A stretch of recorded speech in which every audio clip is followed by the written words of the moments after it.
నమస్కారం ఘంటారావానికి స్వాగతం. ముందుగా ప్రధాన అంశాలు. విజయవాడ కాలనీల నుంచి వీడుతున్న వరద, రోడ్లపై క్రమంగా పెరుగుతున్న జనసంచారం.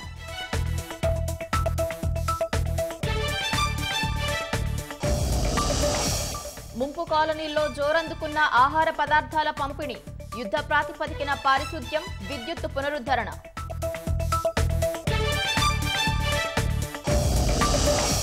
కొనసాగుతున్న బుడమేరు గట్ల ఎత్తు పెంపు పనులు, బోటులో వెళ్లి పరిశీలించిన మంత్రి నిమ్మల.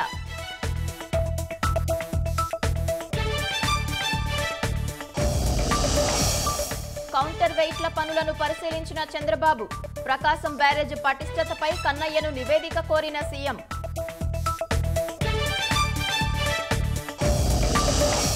ఉత్తరాంధ్రలో దంచి కొడుతున్న వర్షాలు, విశాఖ గోపాలపట్నంలో విరిగి పడుతున్న కొండ చర్యలు.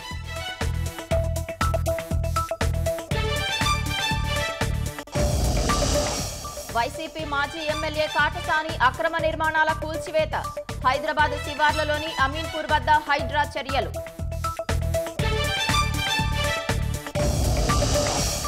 దేశంలో అనుమానిత మంకీపాక్స్ కేసు నమోదు, ఓ వ్యక్తిలో లక్షణాల గుర్తింపు, ఐసోలేషన్లో చికిత్స.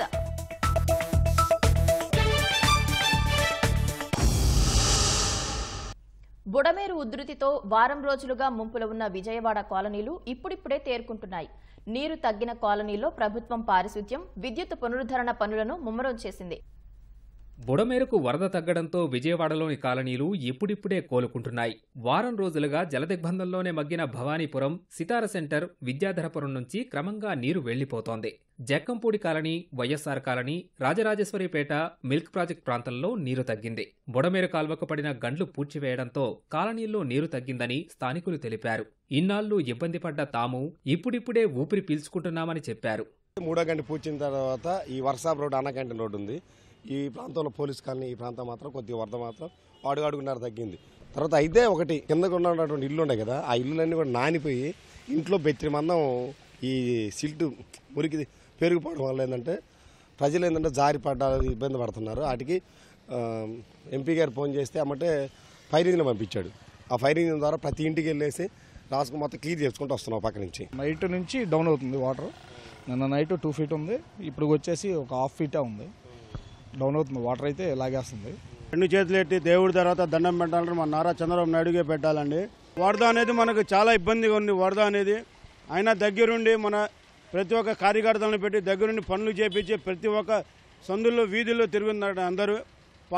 పాలు రావట్లేదు, గ్యాస్ లేదు. ప్రతి ఒక్కళ్ళు కార్యకర్తలు కూడా తీసుకుని వచ్చి మనకి చేస్తున్నారండి. సేవ అనేది చాలా బాగా చేస్తున్నారండి. సార్ మీరు సూపర్ సార్, హ్యాండ్స్ ఆఫ్. ఇంకా చాలా బాగా చేయాలని మేము కోరుకుంటామండి స్థానికులుగా. ఇబ్బంది ఏం లేదు. ఫస్ట్ 2 రోజులు ఇబ్బంది పడ్డాం, కానీ మిగతా అన్ని రోజులు వద్దంటే ఫుడ్, వద్దంటే పాల ప్యాకెట్లు కానీ ఏదైనా సరే ఎక్సలెంట్గా ఉంది. ఇబ్బంది ఏం లేదు. ఏం ప్రాబ్లమ్స్ ఎవ్వరికి ఒక్కళ్ళకి కూడా ప్రాబ్లం లేదు. వరద నీరు కొంచెం ఇప్పుడిప్పుడే తగ్గుతోంది. రాత్రి నుంచి కొంచెం మళ్ళా రాత్రి వాన పడింది కాబట్టి రాత్రి నుంచి ఇప్పుడిప్పుడే కొంచెం తగ్గి ఈ కాలువల వెంబడే వస్తున్న వాటరే ఉన్నది. ఇప్పుడు రోడ్ల మీద అయితే తగ్గుతున్నాయి. యంత్రాంగం బాగా పనిచేస్తోంది. సింగ్ నగర్, పాయకాపురం, కండ్రిక ప్రాంతాల్లోనూ రోడ్లపై నీరు తగ్గింది. కొన్ని ప్రాంతాల్లో పాదాలు తడిసేంత వరకు వరద నీరు నిలిచి ఉంది. పూర్తి స్థాయిలో వరద తగ్గడానికి మరికొంత సమయం పడుతుందని అధికారులు చెబుతున్నారు. వాంబే కాలనీలో క్రమంగా వరద తగ్గుతోంది. పారిశుద్ధ్య పనులను మున్సిపల్ కార్మికులు ముమ్మరం చేశారు. కాలనీల్లో బ్లీచింగ్ చల్లే ప్రక్రియ చురుగ్గా సాగుతోందని అధికారులు వెల్లడించారు. ఈ రోజు చూస్తే ఆఫ్టర్ 7 to 8 days చూసిన తర్వాత మనకి ఇంకా దాదాపుగా మనకి ఒక 8 to 10 వార్డ్స్ మేజర్గా వాటర్ ఇనండేషన్ అనేది ఒక 1 feet దాకా ఉంది. అందులో ముఖ్యంగా ఈస్ట్ కాన్స్టిట్యుయెన్సీలో మాకేం ఎఫెక్ట్ అవ్వలేదు ఎక్కువ. West constituency, central constituency majorly effect అయ్యింది. అజిత్ సింగ్ నగర్ బ్రిడ్జ్ వైపు నుంచి ఇటువైపు, అలాగే నాకు వెస్ట్ కాన్స్టిట్యుయెన్సీలో టువర్డ్స్ 44, 43 ఆ వార్డ్స్ కూడా ఎఫెక్ట్ అవ్వడం జరిగింది. ఈ రోజుకి 149 సచివాలయాల్లో ఆల్రెడీ శానిటేషన్ టీమ్స్ బయట నుంచి ఒక 7,000 మంది డంప్ చేస్తూ రిస్క్గా మనకు కావాల్సిన ఒక 250 వెహికల్స్ పెట్టి మనము శానిటేషన్ యాక్టివిటీ చేస్తున్నాము. 62 సచివాలయం ఆల్రెడీ బయటపడినాయి. అన్నీ కూడా శానిటేషన్ యాక్టివిటీస్ కంప్లీట్ అయిపోయినాయి. త్వరలోనే ఈరోజు రేపట్లో మనం రిమైనింగ్ యాక్టివిటీస్ కూడా కంప్లీట్ చేయడానికి చర్యలు తీసుకుంటున్నాము. బుడమేరు డైవర్షన్ ఛానల్ ఎడమగట్టుపై పూడ్చిన గండ్లను పటిష్టపరిచే పనులు ముమ్మరంగా జరుగుతున్నాయి. నిన్నటి నుంచి ఏకధాటిగా వర్షం పడుతున్నా గండ్లు పూడ్చిన ప్రాంతంలోనే ఉండి మంత్రి నిమ్మల రామనాయుడు పనులను పర్యవేక్షిస్తున్నారు. దిగువకు ఎలాంటి సీపేజీ లేకుండా అధికారులకు ఎప్పటికప్పుడు సూచనలు చేస్తున్నారు. ఎగువన కురిసిన వర్షాలతో పులివాగుకు వరద ప్రవాహం పెరగడంతో బుడమేరుకు 2800 క్యూసెక్కుల నీరు వస్తోంది. ప్రస్తుతం గండ్లు పూడ్చివేయడంతో ఆ నీరు బుడమేరు డైవర్షన్ కెనాల్ ద్వారా నేరుగా కృష్ణానదిలో కలుస్తోంది. గండ్లు పూడ్చిన ప్రాంతంలో నీటి ప్రవాహం తగ్గడంతో రాయనపాడు సమీప ప్రాంతాలన్నీ బయటపడ్డాయి. విజయవాడ వరద ముంపు ప్రాంతాల్లో సహాయ చర్యలు ముమ్మరంగా సాగుతున్నాయి. వరద నీరు బీడుతుండటంతో బాధితులకు నిత్యావసరాల పంపిణీ వేగవంతమైంది. నేరుగా కాలనీల్లోకి రేషన్ వాహనాల ద్వారా సరుకులు తీసుకెళ్లి అందజేస్తున్నారు. అంటువ్యాధుల బారిన పడకుండా వైద్య శిబిరాలను నిర్వహిస్తున్నారు. యుద్ధ ప్రాతిపదికన ఇళ్లకు విద్యుత్ సరఫరా పునరుద్ధరిస్తున్నారు. మంత్రులు స్వయంగా పాల్గొని సహాయక కార్యక్రమాలను పర్యవేక్షిస్తున్నారు.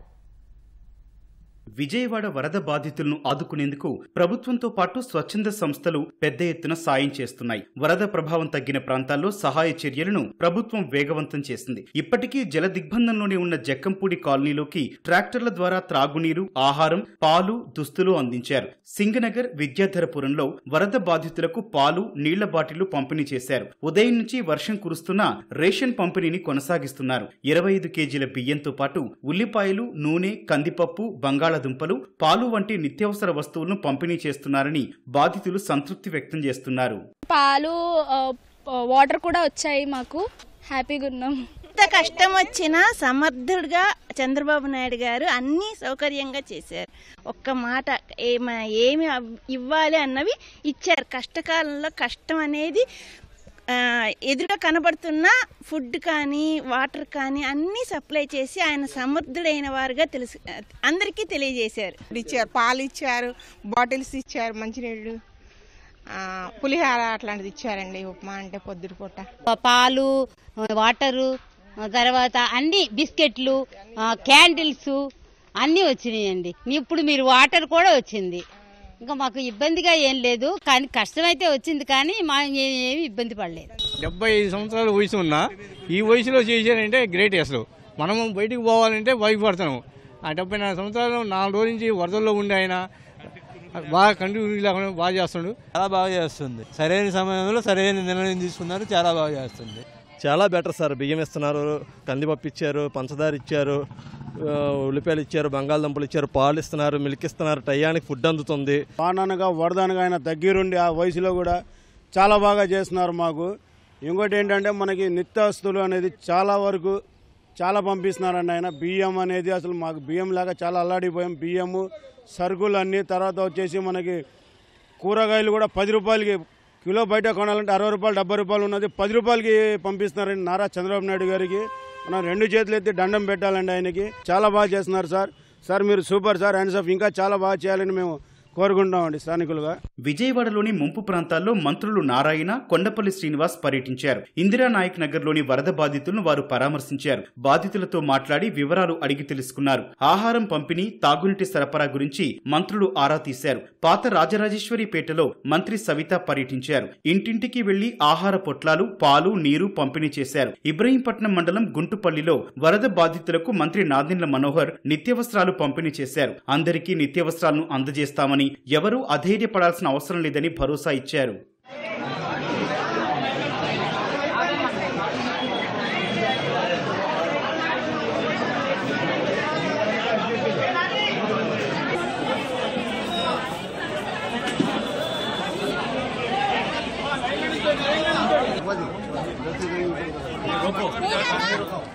వరద ముంపు ప్రాంతాల్లోని ప్రజలు అనారోగ్యాల బారిన పడకుండా 108, 104 సంచార వాహనాల ద్వారా ప్రజలకు చికిత్సలు అందిస్తున్నారు. వైద్యులు ఇంటింటి సర్వే చేపట్టి ప్రజలకు సేవలందిస్తున్నారు. సంచార వాహనాల వద్ద ప్రాథమిక చికిత్స అందించి అత్యవసరమైతే 108 వాహనాల ద్వారా ప్రభుత్వాసుపత్రికి తరలించే విధంగా అధికార యంత్రాంగం చర్యలు చేపట్టింది. ప్రజలకు సేవ చేసే విషయంలో ప్రభుత్వం ఎక్కడా రాజీ పడేది లేదని మంత్రి డోలా బాలవీరాంజనేయ స్వామి భరోసా ఇచ్చారు.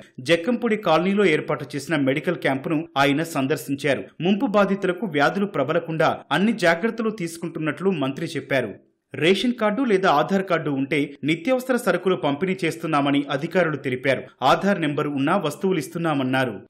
ఒకవేళ ప్రజలు ఎవరైనా సరే వరదలో చిక్కుని ఆ రేషన్ కార్డు కానీ ఇంట్లో మర్చిపోయిన యెడల వాళ్ళ ఆధార్ కార్డు నెంబర్ చెప్పినా సరే దాన్ని గుర్తించి ప్రకృతి విపత్తులు అనే ఆప్షన్ ద్వారా ప్రతి ఒక్కరికి ఇవ్వటం జరుగుతుంది. అన్మ్యాప్డ్ ఫ్యామిలీస్ కానీ మ్యాప్డ్ ఫ్యామిలీస్ కానీ ఎవరైతే ఉన్నారో వాళ్ళందరూ తీసుకోవచ్చు. బీపీఎల్ కుటుంబాలు కానీ అబవ్ బీపీఎల్ కుటుంబాలు కానీ అందరూ తీసుకోవచ్చండి.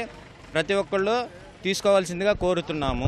వరద ప్రభావిత ప్రాంతాల్లో యుద్ధ ప్రాతిపదికన విద్యుత్ పునరుద్ధరణ పనులు చేపడుతున్నట్లు విద్యుత్ శాఖ మంత్రి గొట్టిపాటి రవికుమార్ తెలిపారు. ఇప్పటి వరకు 2,70,000 కనెక్షన్లను పునరుద్ధరించామని, మరో 7,000 కనెక్షన్లు పెండింగ్ లో ఉన్నాయన్నారు. విద్యుత్ పునరుద్ధరణ చర్యలకు వరద నీరు ఆటంకంగా మారిందన్నారు. పూర్తి స్థాయిలో విద్యుత్ సరఫరా పునరుద్ధరణే లక్ష్యంగా పనిచేస్తున్నట్లు మంత్రి చెప్పారు.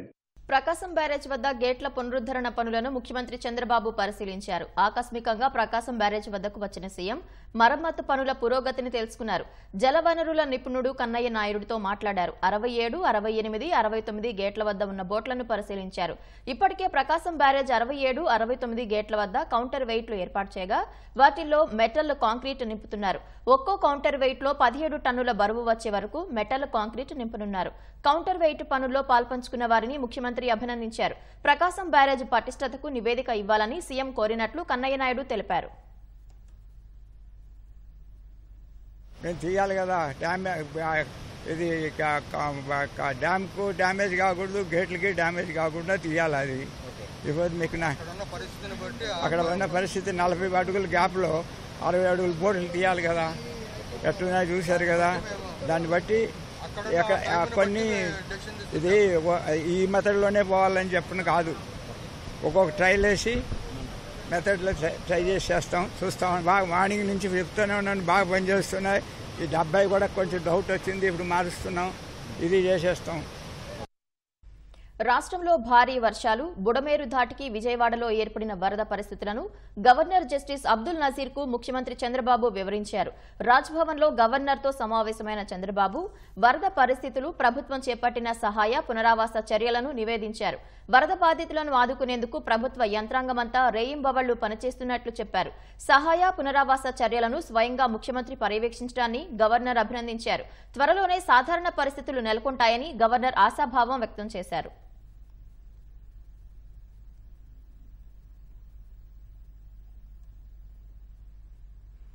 ఉత్తరాంధ్రలో వర్షాలు దంచికొడుతున్నాయి. ప్రాజెక్టులు నిండుకుండల్లా మారాయి. పొంగిన వాగులు, గెడ్డలు, రోడ్లు, పొలాలను ముంచెత్తాయి. చాలా ప్రాంతాల్లో రాకపోకలకు ఇబ్బందులు ఏర్పడ్డాయి. వాన తీవ్రత అధికంగా ఉన్న ప్రాంతాల ప్రజలను అప్రమత్తం చేసిన అధికారులు అత్యవసరం ఉంటేనే ఇళ్ల నుంచి బయటకు రావాలని సూచించారు. ఒడిశా, బంగాల్ మధ్య తుపాను తీరం దాటే వరకు వర్షాల జోరు కొనసాగుతుందని అంచనా వేస్తున్నారు. శ్రీకాకుళం జిల్లాలో ఎడతెరిపి లేని వర్షాలకు వాగులు పొంగి పొర్లుతున్నాయి. లావేరు మండలం బెజ్జపురం బుడతవలస మధ్య వాగులో మినీ వ్యాన్ కొట్టుకుపోతుండగా స్థానికులు డ్రైవర్ను కాపాడారు. ఆముదాల వలస మండలం నాగావళి పరివాహక ప్రాంతాలని అధికారులు పరిశీలించారు. నాగావళి నుంచి 20,000 క్యూసెక్కుల నీటిని విడుదల చేస్తున్నట్లు వెల్లడించారు. జీసిగడ మండలం గడ్డకంచారంలో పెద్దగడ్డ ఉధృతికి చెట్లపేట, కృష్ణరాజుపేట, యాదపేటకు రాకపోకలు ఆగాయి. నరసన్నపేట నియోజకవర్గంలో వాన తీవ్రత అధికంగా ఉంది. నదీ పరివాహక ప్రాంతాల ప్రజలు అప్రమత్తంగా ఉండాలని, మత్స్యకారులు 3 రోజుల వరకు చేపల వేటకు వెళ్లవద్దని కలెక్టర్ హెచ్చరించారు. విశాఖ పశ్చిమ నియోజకవర్గం గోపాలపట్నంలో కొండపైనున్న ఇళ్లకు ముప్పు వాటిల్లింది. కొండపైనున్న ఇళ్ల కింది భాగంలో మట్టి కొట్టుకుపోయింది. ఏ క్షణమైనా కూలిపోయే ప్రమాదం ఉండటంతో ఎమ్మెల్యే గణబాబు వెంటనే ఆ ప్రాంతానికి వెళ్లారు. ఇళ్లలో ఉన్న వారిని ఖాళీ చేయించి సురక్షిత ప్రాంతాలకు తరలించారు. ఎప్పుడేం జరుగుతుందోనని కొండ చుట్టుపక్కల ప్రజలు భయపడుతున్నారు. అల్లూరి జిల్లా వ్యాప్తంగా భారీ వర్షాలు కురిశాయి. రాజవొమ్మంగి, మారేడుమిల్లి, అరకులోయ, పాడేరు మండలాల్లో వాన తీవ్రత కనిపిస్తోంది. జీకే వీధిలో రోడ్లపై నీళ్లు నిలిచాయి. చామగడ్డ కల్వర్టు కొట్టుకుపోవడంతో 20 గ్రామాలకు రాకపోకలు ఆగిపోయాయి. కొన్ని చోట్ల వరి పంట నీట మునిగింది. వర్షాలతో రంపచోడవరంలో కొండవాగులు జోరుమీదున్నాయి. భూపతిపాలెం 2 గేట్లు ఎత్తి సీతపల్లి వాగులోకి నీళ్లు విడుదల చేశారు. రోడ్లపై వర్షపు నీటి ప్రవాహంతో వారపు సంతకు వచ్చిన గిరిజనులు ఇబ్బంది పడ్డారు. విజయనగరం జిల్లా బొబ్బిలి మండలం వేగావతిపై నిర్మించిన కాజ్వే కొట్టుకుపోయింది. దీనివల్ల ఆంధ్ర, ఒడిశా మధ్య రాకపోకలకు అంతరాయం ఏర్పడింది. పెంట ఛానల్కు గండిపడి అరటి తోటలు, వరి పొలాలు మునిగాయి. పారది వంతెన వద్ద కాజ్వే దెబ్బతిని రాకపోకలు నిలిచిపోయాయి. సాయన్న గెడ్డ, ఆకుల గెడ్డ ధాటికి లోతట్టు ప్రాంతాల్లోకి నీరు చేరింది. మడ్డువలస జలాశయం 6 గేట్లు ఎత్తి 16,000 క్యూసెక్కుల నీటిని విడుదల చేస్తున్నారు. తాటిపూడి నిండుకుండలా మారింది. గుర్లలో గడిగెడ్డ, డెంకాడ వద్ద చెంపావతి పొంగుతున్నాయి. విజయనగరంలో కోమటి చెరువు నిండటంతో అయ్యన్నపేట రోడ్డుపై వరద ప్రవహిస్తోంది. కలెక్టర్ అంబేద్కర్ తో ఫోన్లో మాట్లాడిన మంత్రి కొండపల్లి శ్రీనివాస్ పరిస్థితిని ఆరా తీశారు. మన్యం జిల్లాలోనూ జోరు వానలు పడ్డాయి. ఏలూరు జిల్లా జంగారెడ్డిగూడెంలో జోరు వర్షం కురిసింది. ఎర్రకాలువకు వరద పోటెత్తడంతో 3,000 క్యూసెక్కులకు పైగా నీటిని విడుదల చేస్తున్నారు. ఏలూరు నగరంలో రోడ్లు జలమయమయ్యాయి. ప్రభుత్వ కార్యాలయాలతో పాటు సరోజిని ఆసుపత్రిలోకి వర్షపు నీరు చేరింది. తమ్మిలేరు ఉధృతితో పరిసర ప్రజలను అప్రమత్తం చేశారు. బుట్టాయిగూడెం మండలం శ్రీ గుబ్బల మంగమ్మ తల్లి ఆలయంలో దర్శనాలు ఆపేసినట్లు అధికారులు తెలిపారు. పెదపాడు మండలం పల్లు లంకను వరద చుట్టుముట్టింది. అంబేద్కర్ కోనసీమ జిల్లాలో గౌతమి, వృద్ధ గౌతమి పరివాహక లంకల ప్రజలు బిక్కుబిక్కుమంటున్నారు. ముమ్మిడివరం మండలంలో లంక భూములు ముంపునకు గురయ్యాయి. తుపాను ప్రభావంతో ఎగువన కురుస్తున్న వర్షాలకు కృష్ణానదికి మళ్లీ వరద ఉధృతి పెరిగింది. ప్రకాశం బ్యారేజ్ వద్ద నీటి మట్టం ప్రస్తుతం 13 అడుగులకు చేరింది. మొత్తం 70 గేట్ల ద్వారా 4,50,000 క్యూసెక్కుల నీటిని అధికారులు దిగువకు విడుదల చేశారు. ఇప్పుడిప్పుడే విజయవాడను ముంపు వీడుతున్న వేళ కృష్ణమ్మకు పెరుగుతున్న పెద్దగా ఇబ్బంది ఉండదని అంచనా వేస్తున్నారు. విజయవాడ వరద బాధితుల సహాయం కోసం సీఎం సహాయ నిధికి దాతలు పెద్ద ఎత్తున విరాళాలు అందిస్తున్నారు. ఎన్టీఆర్ జిల్లా కలెక్టరేట్లో సీఎం చంద్రబాబును కలిసి విరాళాలు అందిస్తున్నారు. ఏపీ పోలీస్ అధికారుల సంఘం 11,12,50,000 రూపాయల విరాళాన్ని ఇచ్చింది. Deepak next gen private limited అధినేత ఏవి సుబ్రహ్మణ్యం ₹1 కోటి, వాటర్ సప్లై కాంట్రాక్టర్స్ అసోసియేషన్ 50 లక్షలు, వై రాజారావు 10 లక్షల రూపాయల చెక్కును సీఎంకు అందించారు.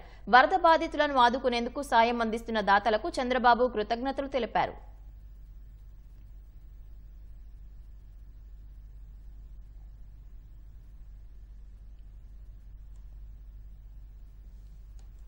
హైదరాబాద్లో ఇవాళ 3 ప్రాంతాల్లో అక్రమ నిర్మాణాలను హైడ్రా కూల్చివేసింది.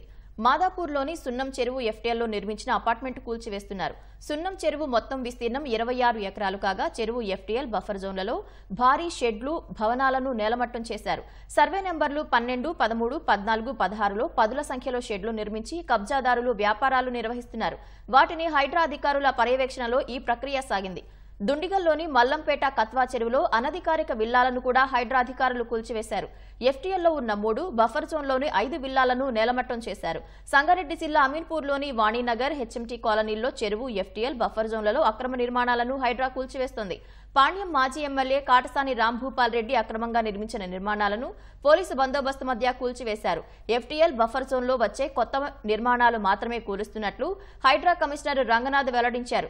ఎఫ్టీఎల్, బఫర్ జోన్లో ఇప్పటికే ఉన్న ఇళ్లను కూల్చడం లేదన్నారు. సున్నం చెరువులో నిర్మాణాలను గతంలో కూడా కూల్చారని, మళ్లీ నిర్మాణాలు చేపట్టడంతో కూల్చివేసినట్లు తెలిపారు.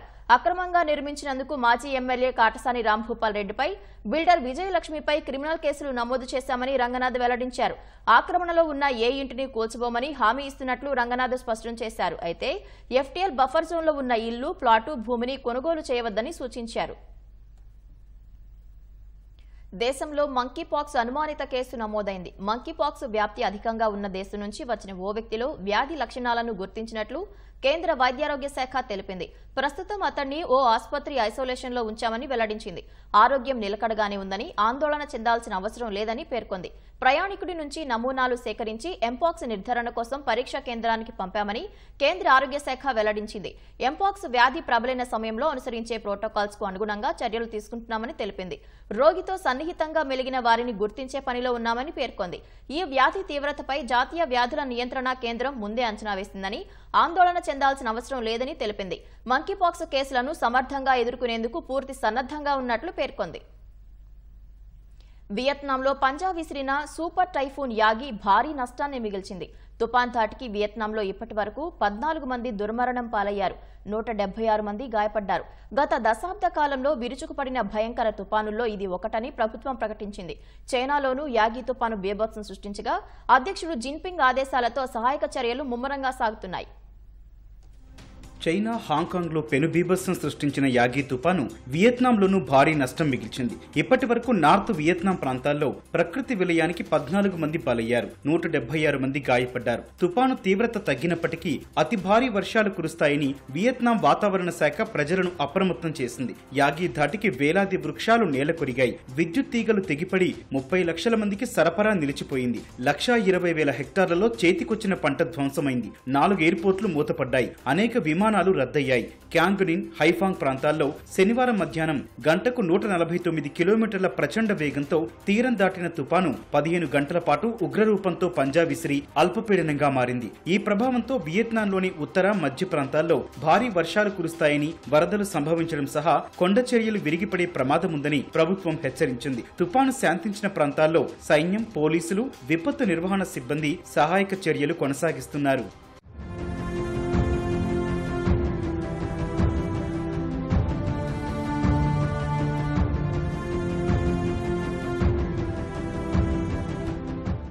వియత్నాంకు ముందు చైనాలో విజృంభించిన యాగి తీవ్రతకు హైనాన్, గ్వాంగ్డాంగ్ ప్రావిన్సులో చనిపోయిన వారి సంఖ్య 4కు చేరింది. 95 మంది గాయపడ్డట్లు ప్రభుత్వం వెల్లడించింది. ఇంకా వేలాది మంది సురక్షిత ప్రాంతాల్లో తలదాచుకుంటున్నట్లు తెలిపింది. చైనా అధ్యక్షుడు జీ జిన్పింగ్ సహాయక చర్యలను వేగవంతం చేయాలని అధికారులను ఆదేశించారు. ప్రముఖ పర్యాటక ప్రాంతమైన హైనాన్ను తుపాను తీవ్రంగా దెబ్బతీసింది. వేలాది చెట్లు నేలకొరిగాయి, అనేక ప్రాంతాలు జలమయమై 1,500 నివాసాలకు విద్యుత్ సరఫరాలో అంతరాయం ఏర్పడింది. 12,500 బేస్ స్టేషన్లు దెబ్బతినగా కమ్యూనికేషన్ నెట్వర్క్ పూర్తిగా అందుబాటులోకి రాలేదు. Olympic council of Asia OCA అధ్యక్షుడిగా ప్రముఖ క్రీడాకారుడు రణ్ధీర్ సింగ్ ఎన్నికయ్యారు. ఓసీఏ అధ్యక్షుడిగా ఎన్నికైన తొలి భారతీయుడిగా రణ్ధీర్ సింగ్ రికార్డు సృష్టించారు. 4 ఏళ్ల పాటు ఈ పదవిలో ఉండనున్నారు. ఢిల్లీలో జరిగిన 44వ ఒలింపిక్ కౌన్సిల్ ఆఫ్ ఏసియా సర్వసభ్య సమావేశంలో రణ్ధీర్ సింగ్ ను సభ్య దేశాలు అధ్యక్షుడిగా ఎన్నుకున్నాయి. 2021 నుంచి ఓసీఏ యాక్టింగ్ ప్రెసిడెంట్ గా ఉన్న ఆయన కువైట్ కు చెందిన అహ్మద్ అల్ ఫహాద్ స్థానంలో అధ్యక్షుడిగా ఎన్నికయ్యారు. అహ్మద్ అల్ ఫహాద్ నైతిక ఉల్లంఘనలకు పాల్పడ్డారని ఆయనపై ఓసీఏ 15 ఏళ్ల పాటు నిషేధం విధించింది.